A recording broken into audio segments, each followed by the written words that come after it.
Alright, might as well talk about this stuff. Hello everyone, my name is Gabby, and this used to be a Dragon Ball channel, so I feel like I'm obligated to make a video about my thoughts on the new Dragon Ball new stuff. So a few weeks ago, they did a big Dragon Ball event to celebrate the franchise's 40th anniversary, and during that, they announced a whole bunch of new projects. And hey, I used to do videos talking about my thoughts on new Dragon Ball projects when they got announced, especially animated ones, so might as well do it here, right? So basically, they announced two things. One is an anime adaptation of the Galactic Patrol Prisoner arc, or the Moro arc, or whatever you want to call it. The first of those stories that were original to the Dragon Ball Super manga. The second is a remaster of the Beerus arc of Dragon Ball Super. So the first 14 episodes or so, redrawing some bits and adding more effects to some scenes and also adding some additional new scenes in. So let's talk about it. I'll be completely honest, guys. I'm not very excited for Moro. Because I'm not really and never have been a big fan of the Dragon Ball Super manga. And it's a really difficult topic to discuss because I dislike it for reasons that are kind of hard to fully articulate. So, you what, let me just share my thoughts about it and maybe that'll help put everything into context. I think at the beginning, I started to dislike the Dragon Ball Super manga once it started covering material that the anime had already gotten to and began diverging from how the anime did it. It's been so long that I don't fully remember how the timeline matched up, but at least for a few months it'd make sense that Toyotaro didn't know exactly what the anime would look like and so was left mostly to his own devices. But once the anime started getting really far ahead from the manga, for me at least, the manga stopped feeling like a standalone version of Dragon Ball Super or an alternate version of Dragon Ball Super, and more like a response to the anime version of Dragon Ball Super. I think it started to rub me the wrong way because it began to feel like, even if this wasn't intentional, that the manga was Toyotaro saying directly to the anime staff that I can tell this story better than you. Maybe it was just an editorial idea, make things different between the manga and the anime to keep people interested in the manga and sell more copies of the tankobon, I guess. But for me, especially because I often heard people in the fandom talking about how the manga is better because it's got less plot holes and the power scaling makes more sense. So I got this impression that Toyotaro was like actively watching the online reactions to the anime and purposely doing the things that people didn't like differently to make it seem like he was improving the product. Like, we all know Toyotaro used to be a Dragon Ball Doujin artist. He was originally a fan above all else. I don't think it's that crazy to believe. Basically, I didn't like the manga because I felt like it was kind of a bitter, almost disrespectful response to the anime for flaws that I didn't particularly consider flaws, and it was hard for me to really see it any differently. See, the thing about the Dragon Ball Super anime is, as flawed as a lot of it is, it never for me stopped feeling like Dragon Ball. There was a clear love for the characters and the world and the types of stories that it tells, and so it felt like it slotted into place with the rest of the franchise. By comparison, by changing things up from the anime, the manga to me felt like an overcorrection in the opposite direction. What direction I'm talking about, I'm not really sure. Internal consistency, maybe? By trying so hard to make a story that's trying not to tread on any of the minor plot details and rules brought up in previous Dragon Ball works, the manga ends up feeling weirdly sterile. Because its priority seemed to be first, make a version of this arc that doesn't have the things that people disliked about it in the anime, and second, tell an actual story. And really, this general opinion I had about the manga, I got a lot of it from just the general vibes of the thing. I could maybe go back and pinpoint moments that showed this sort of feeling of it being sterile, but I don't really want to spend my time doing that because then I'd have to go back to it, and I didn't really enjoy the manga that much reading it the first time. So maybe I'm the only one who feels this way, but the manga was going on for several years, and nothing I read during that seemed to change my mind on it, so it's not like I didn't ever try to question my own opinions. I think the Moro arc especially made those shortcomings that I already had with the manga even clearer.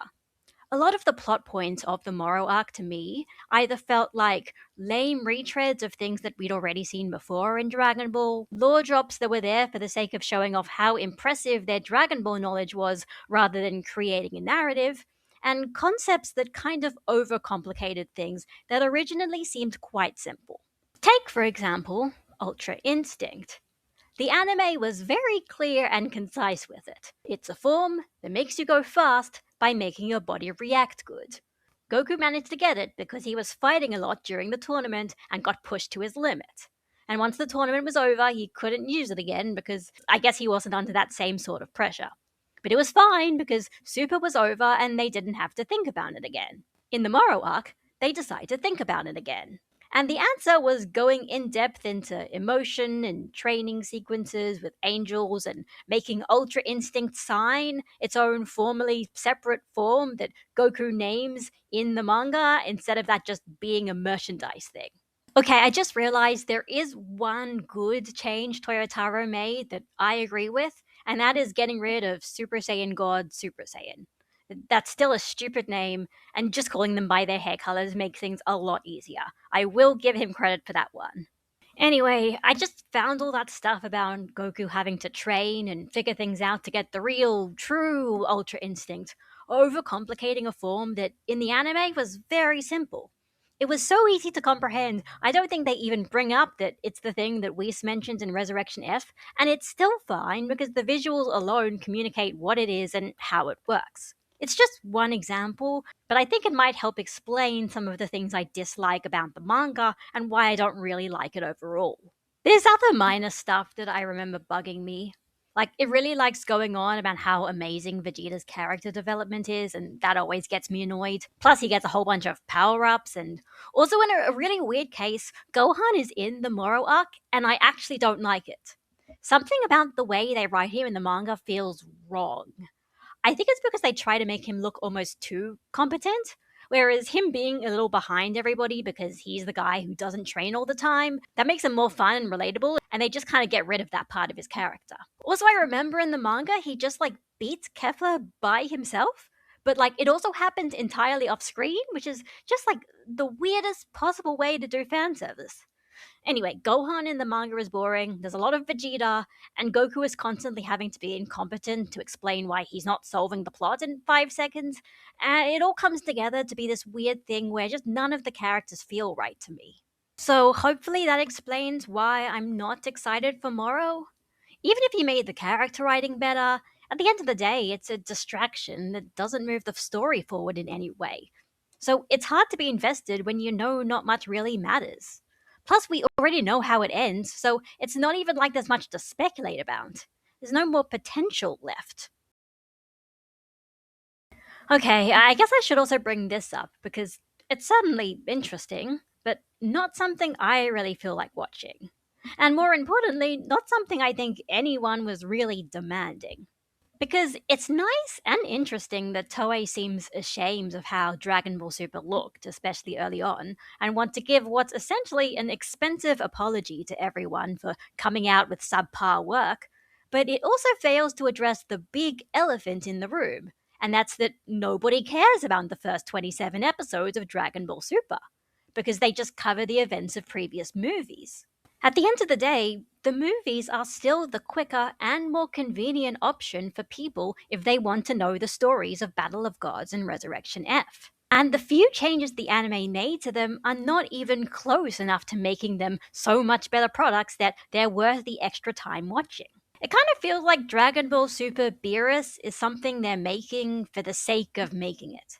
Maybe sell some more DVDs and Blu rays of it, just kind of slap it on and see if people like it enough to show that there's a demand for it, and then maybe they'll do some more super arcs later.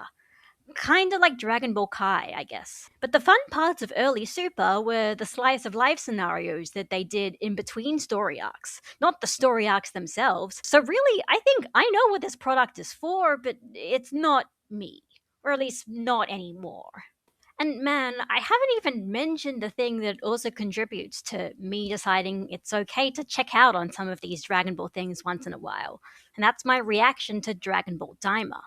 You guys might have noticed that I didn't really do videos on Dragon Ball Daima, and that's because, honestly, I watched all the episodes when they came out, but I didn't really have many thoughts on them. It was competently made, I guess, but I felt nothing watching it. I think even they realized that besides making Super Saiyan 4 canon and giving Vegeta Super Saiyan 3, there really wasn't much to it. The new characters didn't do much. The plot was mostly a long series of distractions to get to the real story that was Goku and everyone versus Goma. And there was world building, but not really a point to the world building, since, the story just ends in a big fight anyway. How they got to Goma doesn't really change how they fought Goma. So the whole thing kind of felt like a massive waste of time. I liked that they beat Goma by hitting him with a book. The Bulma bar gag was pretty funny, but did I need 20 episodes just to get to that? I don't think so. It could have been a movie, and I think I would have enjoyed it a lot more. So, because I gave Daima a shot and I didn't find it very interesting, I think it's perfectly okay to say I might not find the new Dragon Ball anime products interesting, and I might just not watch it. Unless someone tells me later on that it's got cool stuff or it's really well made, and why don't you give it a shot? So yeah, as of the moment, no episode reviews for Dragon Ball Super Beerus, no speculation videos about Moro on this channel. If you want to invite me onto like a podcast or something and ask what I think there, maybe do all the hard work for me. But I don't think you can convince me to read the Moro arc or watch the first 14 episodes of Super again. I've just got other things to do with my time. In a way, this was kind of a channel update video, but hopefully I've explained my thoughts well enough, and if you want to talk about it, sure, why not? Just don't get weird and toxic about it, and understand that we're all human beings with different opinions, and that's perfectly okay, as long as we're not hurting people? I don't know what the Dragon Ball fandom is like nowadays. I hope you guys are all, like, still sane. Anyway, see you later.